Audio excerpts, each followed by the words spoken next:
And what does Islam say about palmistry and horoscopes? Well, first of all, you see what we can see from the Quran. It says that inna zanna la yughni min al-haqqi shay'a, which translates to the effect that we have to base our decisions on facts.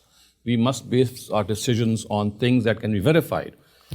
Palmistry and astrology and similar sciences, which we can refer to as occult sciences, they are yet to become definitive. So there is a lot of conjecture, a lot of speculation involved. And this is what makes us, if we start following conjecture, if we start following our speculation, it makes us superstitious. It draws us away from the facts of life. And instead of basing our decisions on pure facts, on pure knowledge, we start indulging. We pick up the newspaper and we see, okay, how is the day going to be today? Okay, this is the color that I should wear. This is the place that I should go. And you can see that all of that is based on conjecture. What has actually happened is that these palmists and these astrologers, they pick up a certain sample of incidents and they make a generalization from that. Well, if these are the days, if this is how people behave, this is what the outcome is going to be. It's much like interpreting certain dreams. So it's basically a conjectural science, and I would not say that it has become a definitive science. And because of the fact that it's not become a definitive science, and it can lead us to a lot of bad decisions, and it has happened.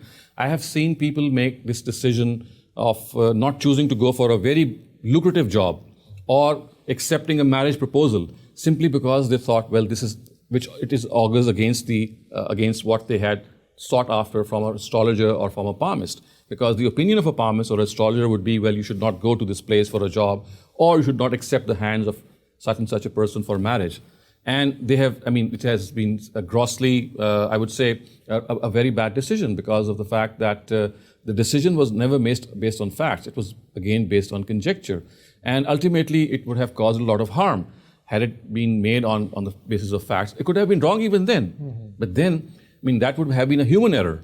Mm-hmm. That human error can be present in every human activity. Mm-hmm. But this is something else in which you start indulging into a practice, and that practice has no basis.